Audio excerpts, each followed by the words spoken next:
welcome you all 1 second. And here it is. Yes, so welcome everyone to the last Excel Living Training Program webinar, where we are going to take a virtual trip to Denmark. And on behalf of all the Excel Living partners, I'm welcoming you to this webinar. Before I'm just going to tell you about what will happen the next hour, I just want to inform you that we are recording this webinar. So the agenda for today is that I will just be introducing the project and why we're here. And then Lone Krogsbøl will give us an introduction to doing business in Denmark. And then in the end of the webinar, I will tell you about the cluster exchange in Denmark and what we're going to do and how you can attend the cluster exchange. So the reason we are doing this webinar and the cluster exchange is because we are 5 partners in the Excel Living project. And habitats,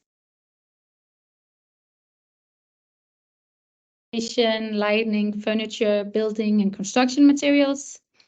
And what we have been doing here in the webinar series is to try to help SMEs and other cluster members to increase your competitiveness and your internationalization opportunities, and essentially to enhance a smarter, more age-friendly and a greener habitat value chain and its sectors.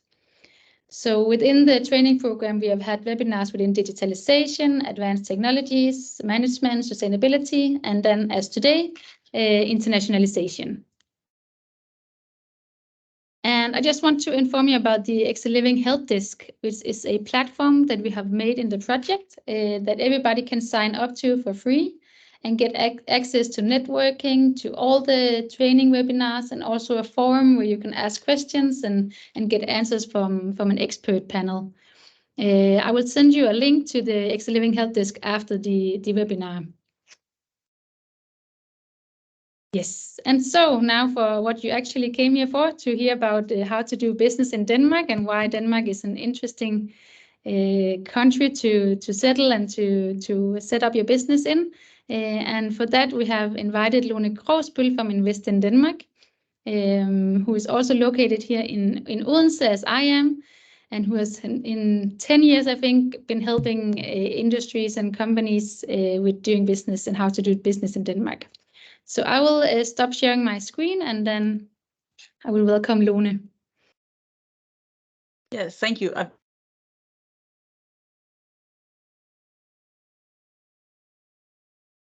I'm not in Invest in Denmark. I'm in Invest in Odense. It's a local department, you could say, a part of the Odense municipality, but still, what Nana said, working to help companies establish here and working very close with Invest in Denmark. So for companies also establishing elsewhere, there's also it could also be a way in. I will try to share my screen. Just a second.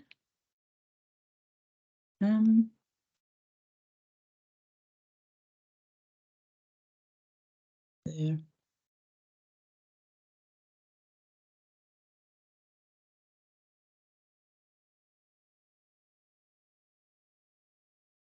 Take a minute.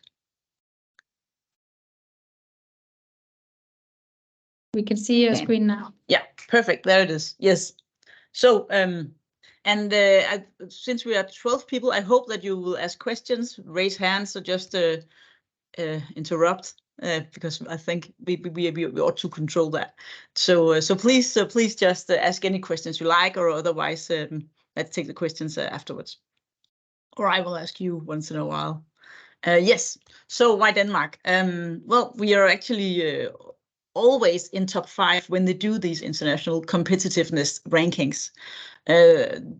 Last year we were number 1. That was great, but I think it's more like within the last 5-6 years, whenever we checked, we've been in the top 5 across the world to be where it makes sense to do business, where it's a good competitiveness. It's easy to see what's happening. There are rules to follow. It's very regulated. So I think that's number 1 reason, of course. What is Denmark? Well, it's a quite small country. We're around 5 to 6 million people. 9 out of 10 speaks English and really try to, so that makes it easier for for international companies to come here. Of course, we have this reputation of a very high tax level due to our, among others, our healthcare system and all that. But for corporates, for companies, it's actually not that much. It's 22%. Then we have 16 universities and schools of higher education, which means, I guess, that we are quite well educated. Not to brag, there's going to be a lot of bragging in this, but of course that's sort of the theme here. But I would also say we are also like very. It's a big part of us that we also have a work-life balance. So it's not like we are highly educated and very ambitious and just go to work. We really also appreciate living the living part of life, like being at home, handling friends, handling culture. So it's also like a very calm country to stay in. I'll get back to that in a while. That is the work-life balance. The big picture, of course, is work-life balance here in the sun, in the nature. But in the corner, I have a picture of Justin Inken. He's an American guy, started a company here in Odense. And I heard him at a talk last Friday, and he said, there is nowhere else in the world where leaders of companies sit together at 2 p.m. An afternoon and drink beers. In every other country, CEOs would just work and say, okay, the best thing about weekend, it's only 2 days until Monday starts. But in Denmark, we're not like that. We're very like sitting around tables, having coffee, having beer when it's weekend, but otherwise coffee, talking to each other. The networking part is a lot, both when we are when we are free and out at home, but also when we have our job. So I think the culture here is very calm, and maybe for people like Justin Inken coming directly from New York, it's tricky to get used to that. But for other Europeans, I think it's more likable to be part of this. So I was of course asked about this from Danish Life Science Cluster, and I think these numbers are relevant because we are quite digitalized in Denmark. Both our companies are digitalized, and our citizens and even our elderly are quite digitalized. Over 90% of the elderly have used the internet within the last 3 months. My kid's great-grandmother, she buys her clothes over the internet. She buys her traveling over the internet. Everything is through internet. So if you have like new solutions, Denmark is a good place to start, because we can see that both the citizens and the companies in Denmark are quite ready to work with that. So it's easy to plug in new solutions. Maybe not that easy. We have a public system, but I think it's easier than in other countries. Yeah. So collaboration is everything. I told you that before, that the whole networking thing that we are doing, and that also the Danish Life Science Cluster is doing. And maybe you have already heard this, but we have other clusters in Denmark as well. Danish Life Science Cluster is one cluster. We have clusters for every industry that we can see. There's some growth opportunities within. So it's also, we have the We'll Build Denmark, a cluster for construction and building. We have the Food and Bio cluster. We have Odense Robotics. And the great thing about these clusters is that they represent, of course, companies, but also public institutions, especially Danish Life Science Cluster, where both the region, the hospitals, the municipalities are part of. But they also collaborate together when it makes sense. So collaborating with Danish Life Science Cluster is also an open door to other clusters. For example, I'm living here in Odense, where we have a stronghold also within industrial robots, but there's a network now that Odense Robotics and Danish Life Science Cluster have made together about robotics at the hospitals.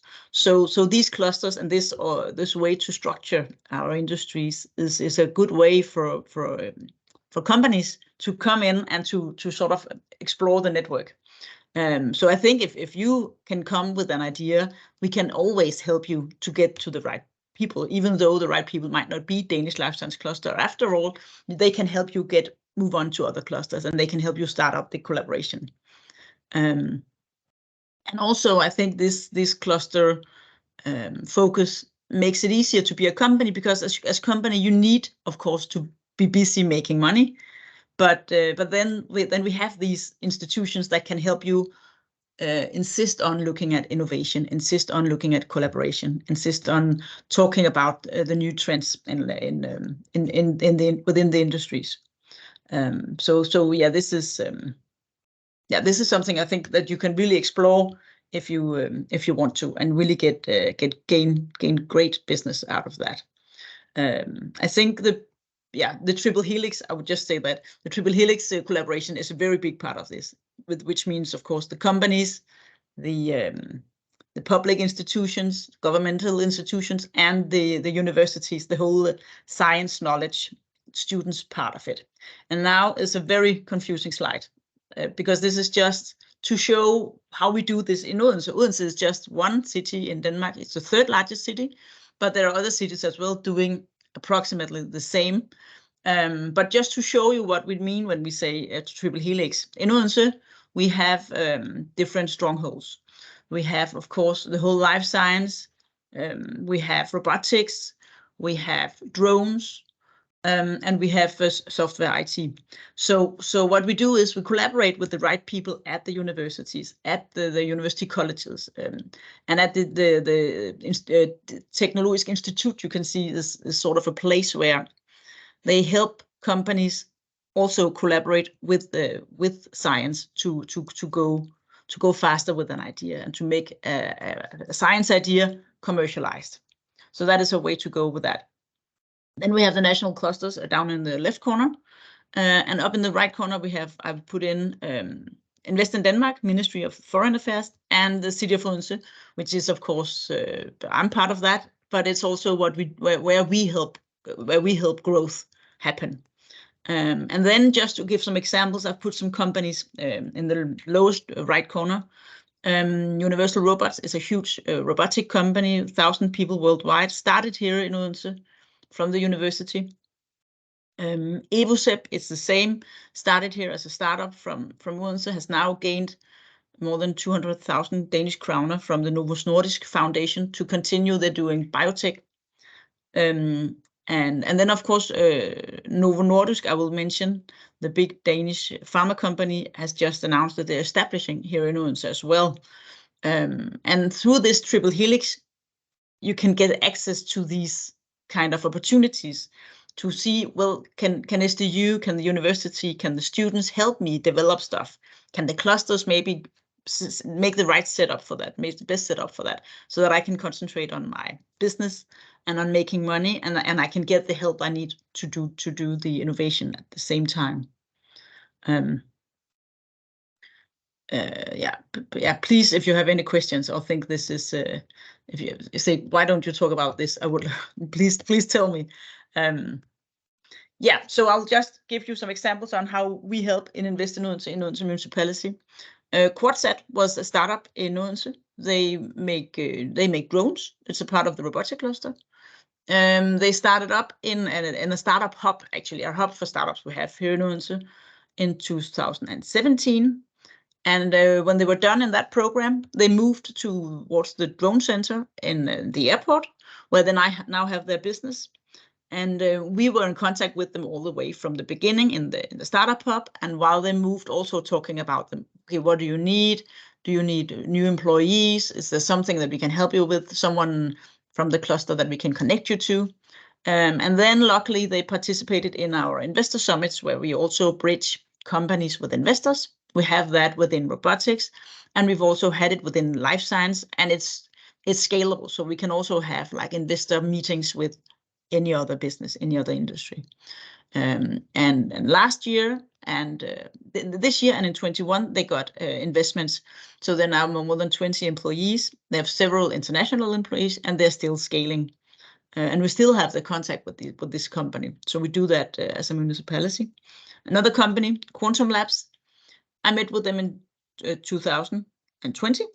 They were looking into doing a lab, a contract lab here in Odense. So they needed to connect with the university. They needed to connect with other companies that might be able to use this lab that they wanted to use. So we made meetings and set them up with all these people. And later this year, half a year later, they got a collaboration agreement with SDU, because there were lawyers there who could help them do these agreements. And again, in 21, they were part of a startup program that we had in Odense, so that they could connect with other people doing approximately the same. They could learn about how to grow, what to be aware of. And we had them pitching again for investors, and they also got investments. And now they're more than 30 employees. They're part of, they have international ambitions to, sorry about that, to open more labs all over the world, but they're started here in Odense. They're part of a local part, you could say, of Danish Life Science Cluster, to keep boosting the industry and keep using these network opportunities here. Yeah, so that's how we help companies. We have several other cases on that as well, and each time it's a bit different, but also basically a bit the same, because companies just need or gain from the network opportunities that we can give them, that Danish Life Science Cluster can give you. So we also have like a service provider network. This is very practical thing that we actually say when people come here and looking at should we start a business in Denmark, we can connect you to lawyers, we can connect you to banking, we can connect you to accountings, and companies that are local that want to help, that can give you 2-hour free counseling, free help, but also the companies who know the international parts of it. So it's not just the Danish companies, it's actually companies who can see it from your perspective, wherever you're from in Europe or in the world, to help you also settle in the Danish market, because of course it's not all about networking, there's also a lot of practical stuff. So and I think when we look at companies coming to Odense, even the companies that end up not using this because maybe their own accountant company can help them a lot, it's always good for them to have like this 2-hour help, because it makes you more calm. I know it's a huge step to move a business or to start business elsewhere, even if it's just maybe a 3-month partnership. Of course, it's a priority, and it's something that you need to be calm in doing as a company. So what we do to make it easier to settle in Odense? We have Odense International Community. It's a department in the municipality who's actually basically helping. So whenever when you as a company in Odense want foreign employees, you can call them and they can help talk to the people sitting elsewhere. For example, if you have a talent sitting in Romania, they can talk to this person even before he chooses to move to Denmark about what will it take to move here, what does it mean living in Denmark, how's the Danish culture, what to be aware of before you move, what about schools for your kids, what about a job for your spouse, all these things. So they have both like they talk to people before they move and just after they move as well. How can you learn Danish, make them to courses, how can you get you involved so you get in a network with Danes? Because one thing about Denmark that I'm not that proud of is that we are quite nice until 4 o'clock in the afternoon. Then we go home, and then it's difficult for foreigners to be in Denmark because we are not actually that open. As soon as we are off work, we're basically sitting in our own houses.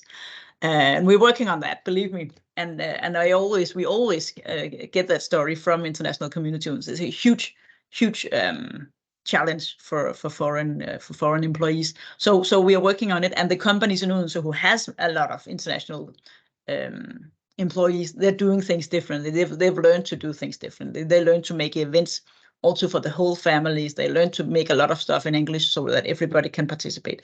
So it's getting better, but it's still the main culture when you are in Denmark. But in Odense, where I'm from, we can see that we have a race in international talents here.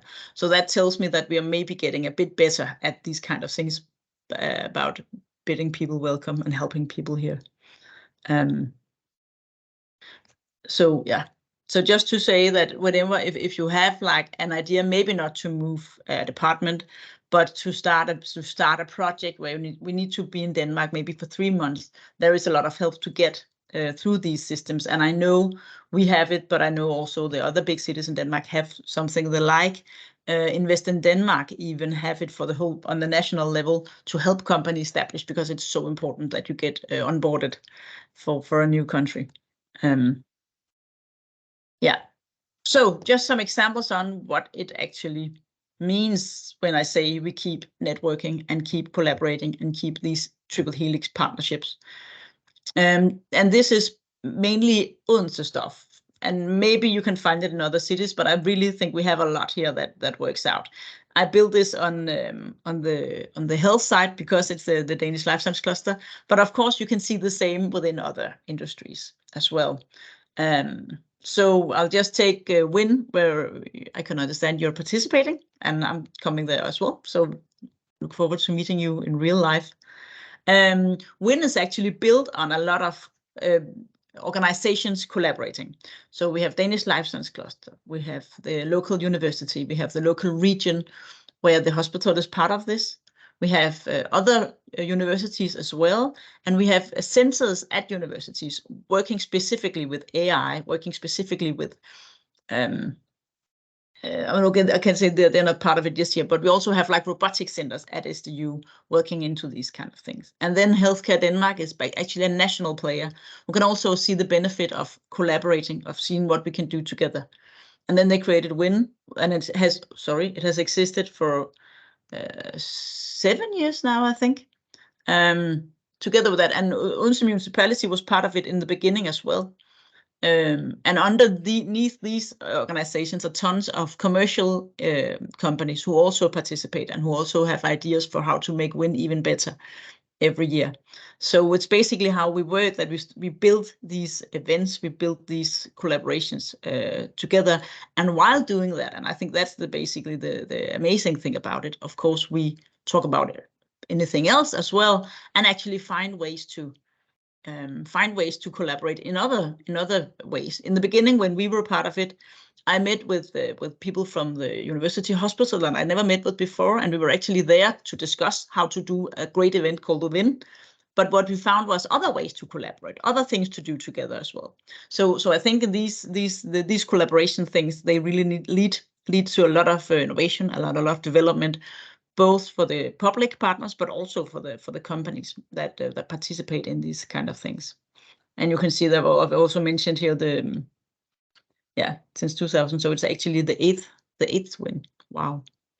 But in the corner you can see Life Science Cluster. Odense Robotics work together with these mobile robotics in the health industry, and it's basically a network meeting. I think every month or every second month, talking about and exchanging ideas and also see, okay, what is actually what knowledge do we need, and then they invite someone in to talk about that. So it's basically that, and I bet the same thing is happening in that network. They come for this, but they actually see tons of places where they can collaborate and where they can develop their industries. And this is a network for commercial partners and for companies more than for the public institutions. And as I mentioned before on the slide with the clusters, there are also these kind of things within the other clusters. So if you are within building, within construction, you can find the same networks. Actually, we have in Odense a more commercial network also for construction and for people in the building industry, so that they meet every second month talking about innovation project, and that's a merely commercial organization, but are also collaborating with the national cluster. So it's both on the public and on the commercial side that we see these networks happening. So I think you could say that's a key to doing business in Denmark. So down to earth almost. If you want to do business within life science, if you want to think what is happening in this life science, how can I be part of this with my company, wherever you're from, which industry you're from. If you want to do things in Denmark, you need to be able to tell the municipalities or the hospitals how it's working, how they can save money on this. I've talked to a lot of companies coming here who wanted to had this solution, said, okay, this is just making things better. That's not good enough. We need to know how can we save, if we can save personnel, if we could do things the same way or even better, but cheaper. It has to be cheaper, or we have to could save personnel in some way to accept these technologies and to want to implement them in the way we do healthcare.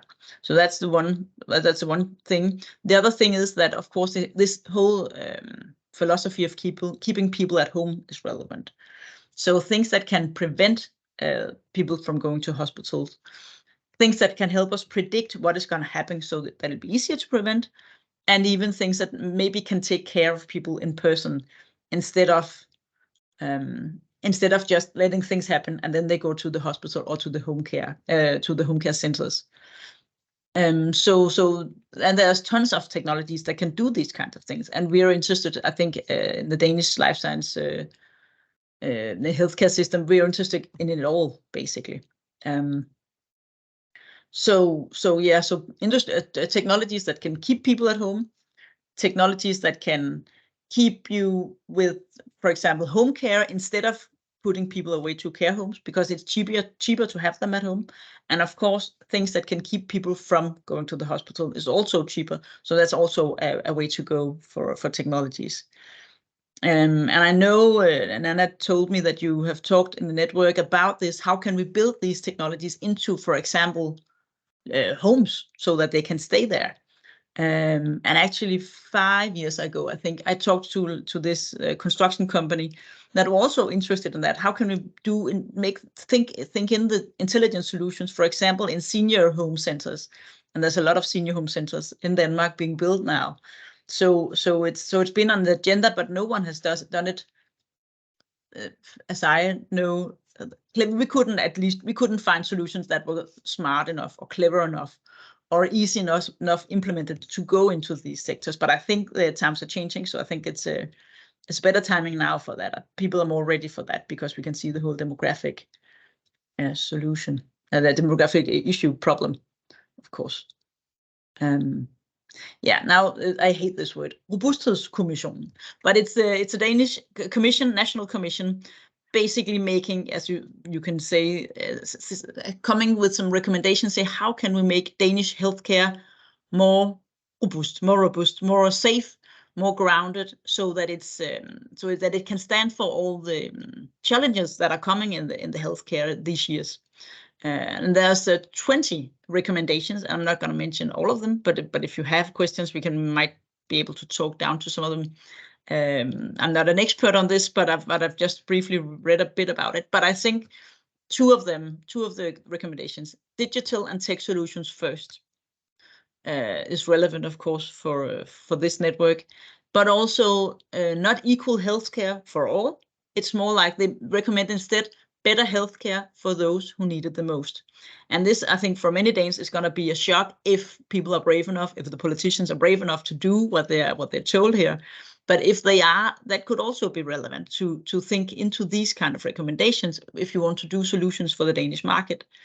Especially now, since everybody is talking about this commission and the recommendations. So what does it mean? It means basically that we're not all going to have the same things.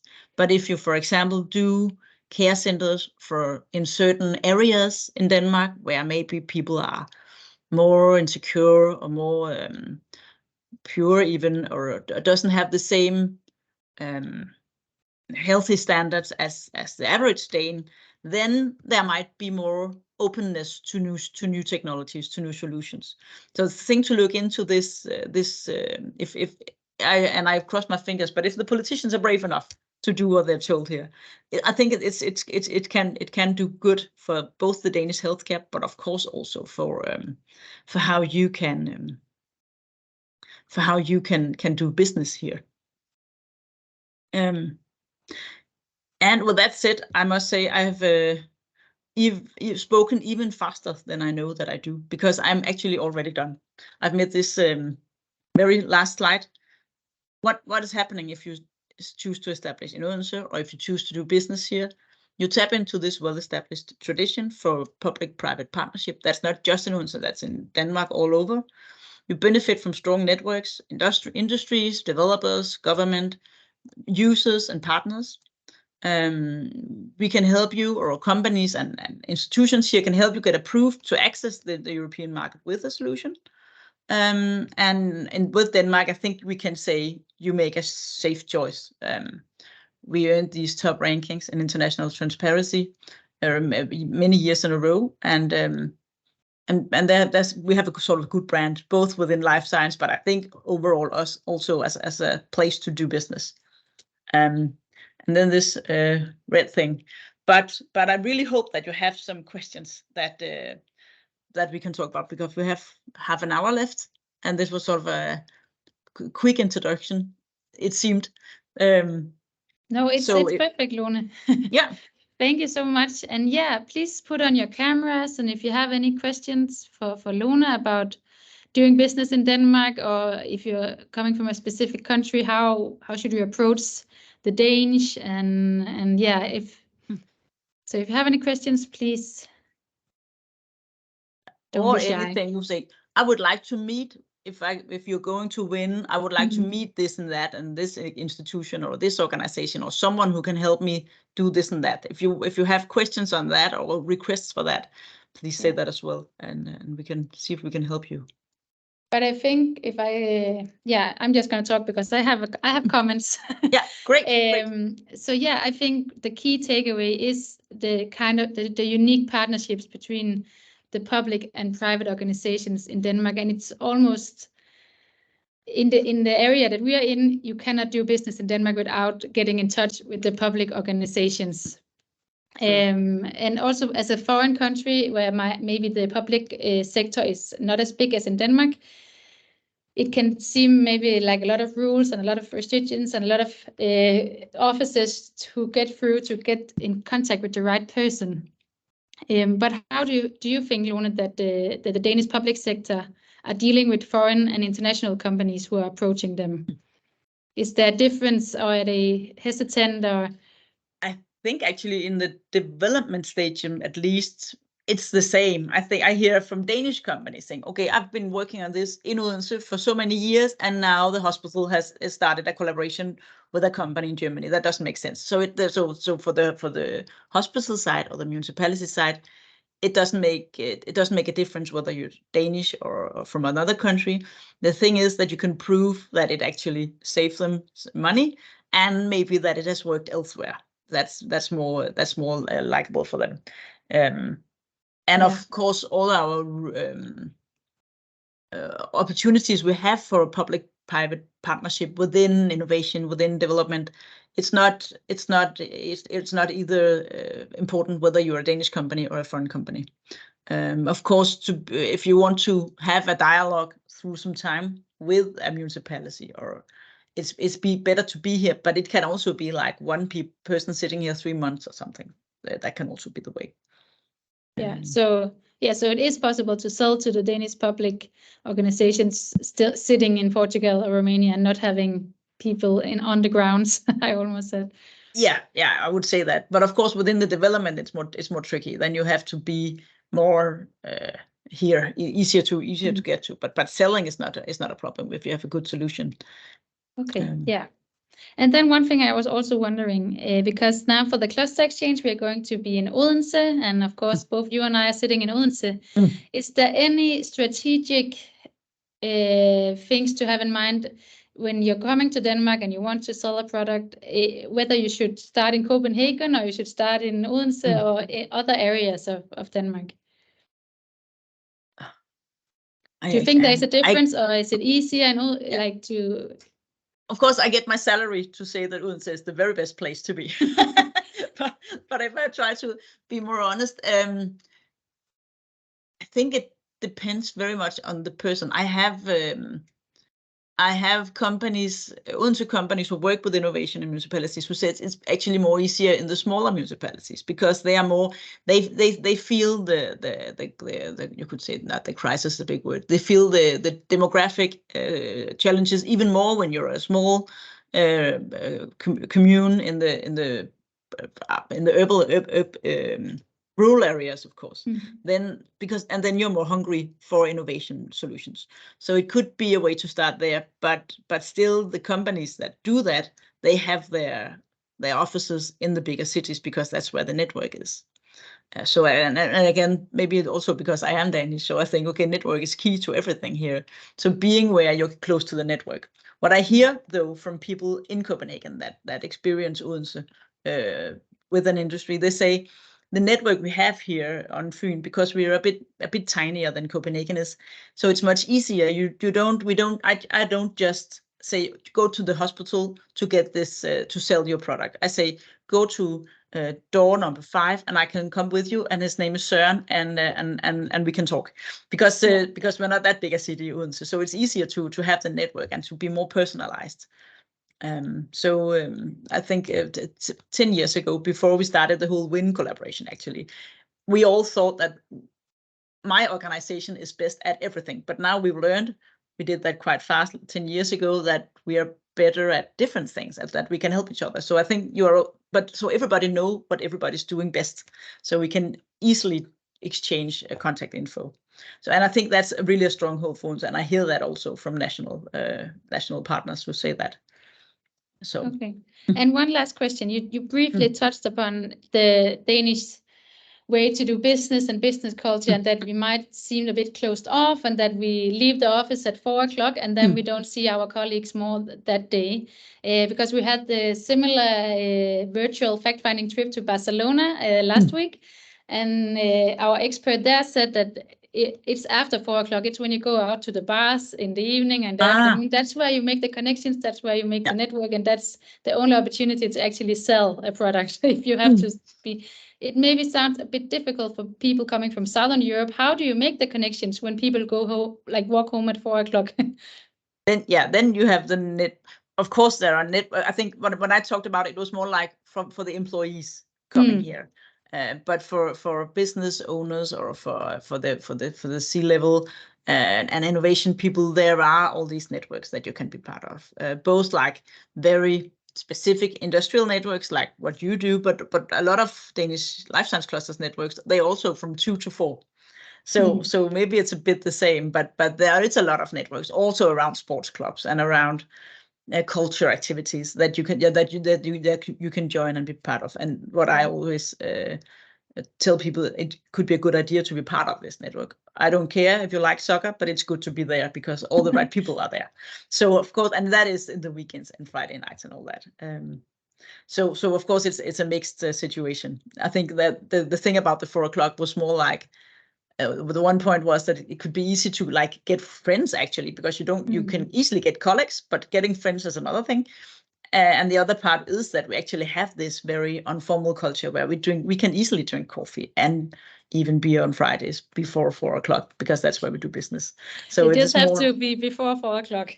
Then we're up for coffee and drinks. Yeah, that's the key. Yeah. So if there's not any questions, it must be crystal clear how to approach the Danish market. And Lone, you are welcome to stay on the call, but I'm just going to use 10 minutes now to introduce the cluster exchange. But thank you very much for now, at least, for your presentation.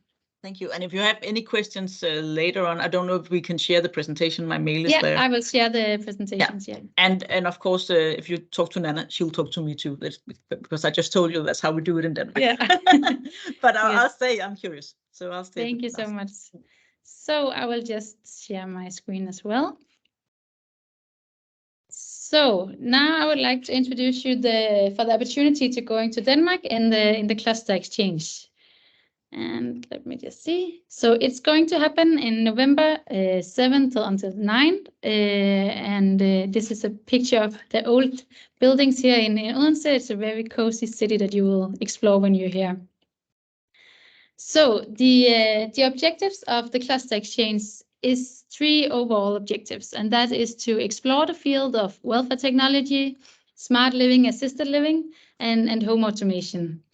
And we want the participants to gain experience on how we create the best life for elderly people and at the same time ease the society. And then also we want you to learn, or at least we will contribute to solving this challenge, to learn how we can solve the future challenge of a growing elderly population and a staff shortage in health and social care. So which technologies are needed and how should we build and design our living environments to relieve these challenges. So that's some of the areas we're going to explore while you're here. The program is separated into 3 days. So for the first day, we're going to focus on elderly people in care homes. So the solutions for care homes. So because it's the first day, we're going to have an opening session, of course, where we welcome you and do all the official introduction that we need to do. And then we will have a speaker telling us about the current challenges on the area. So for us to explore and to know what solutions is needed, we need to know what is it actually for challenges that we stand upon.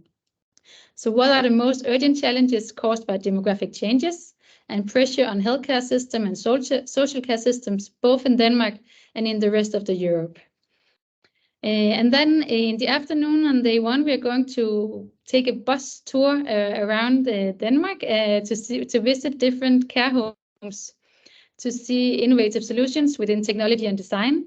So circadian lighting can be really difficult, really important for the health of the elderly people in care homes. We're going to see sensory technology and also some healing art that can also be important to think in healing art when designing care homes, etc. And this is just a preliminary list, and there's going to be more technologies on this list when you come to Denmark. And for the second day, we're going to attend WIN, which Lone also talked about. And WIN stands for Week of Health and Innovation, and it's a 2-day international knowledge festival within life science and welfare technology.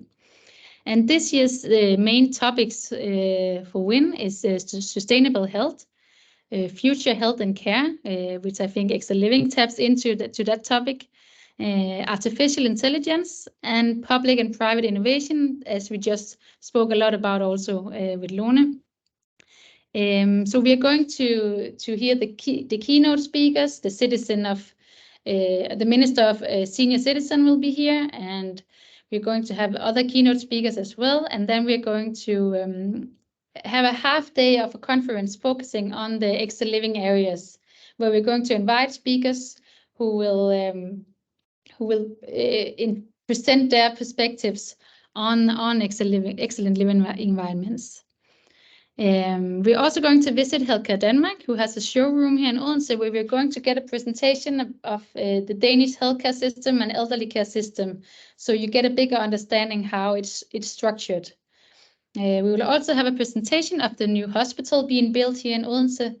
We'll have matchmaking. We were going to attend the networking event WIN After Dark with the 200-300 people who is at WIN. And then you will have the opportunity to visit the exhibition, where we will have 20 to 25 health tech providers showing their solution in the exhibition. And all of these activities are for free. And the last day, we're going to focus on elderly people in their own homes. So how can seniors stay in their own homes as long as possible? And among others, we're going to visit a senior housing community called Bodilhaven, which is just opened here in the beginning of this year. And senior housing community is something we see more and more in Denmark, and it's also going to be a part of the solution for where all the senior citizens going to stay when we don't have enough space on the care home centers. So this is one of the solutions that, as we see it in Denmark, and we're going to visit this visionary housing community. Then we're also going to visit Gloria Mundicare, who is a provider of all kinds of welfare technology. So beds, robot arms, everything that can help people stay in their own homes and to take care of themselves for a longer time. So we're going to visit their showroom and explore how could a day look for an elderly person living at home. What type of technologies, what type of bed should this person have to take care of themselves? And then we're also going to visit a municipality who has some interesting initiatives on a so-called e-district, where they're focusing on how can we deliver care through digital solutions. And also another project called Care Home in Own Home, focusing on welfare technological solutions.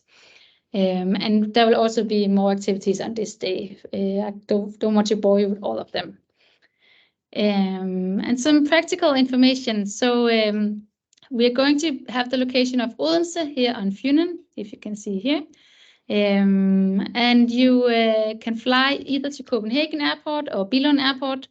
and take train and buses or rent a car to get to Funen. We have made an agreement with a hotel also, so you can get more information from that from your clusters. And it's also possible for the participants to get a financial support of a lump sum. And you can also hear more about this from your closest cluster organization.